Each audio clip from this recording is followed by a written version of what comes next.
Police के काम का होते, पुलिस के काम होते सुरक्षा करेंगे।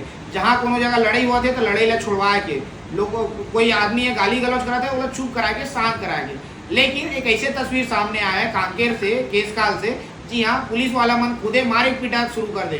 पूरा मामला केसकाल घाटी के हरे, केसकाल घाटी में हो का रही से। केसकाल घाटी में कुछ दिन पहले एक बस के पीछे इस तरह ट्रेलर है ठोकर मार के भाग गई से। जब ट्रेलर ठोकर मार के भागी ओकर बाद में पुलिस वाला मन जाके बोला रोकई।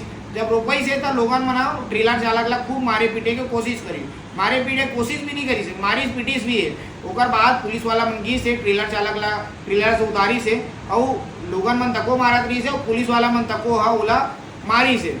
और जब पुलिस वाला मारी से तब कोई व्यक्ति या प्राइवेट पार्ट ला बहुत जोर से मार दी। अब सोचो जे पुलिस की काम है सुरक्षा देके, वही पुलिस है वो ट्रेलर चालक ला मारे के काम में लग गई से।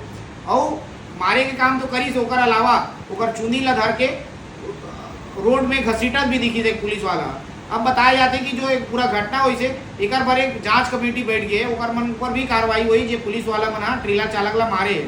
तो भैया पुलिस वाला मन के काम है सुरक्षा देके, कोई ला मारे के नहीं। लेकिन यहाँ उल्टा हो गया रही से कांकेर में, यहाँ पुलिस वाला खुदे हाथ धोए पर शुरू कर दे रही से, ट्रेलर चालक मारे और शुरू कर दे रही से।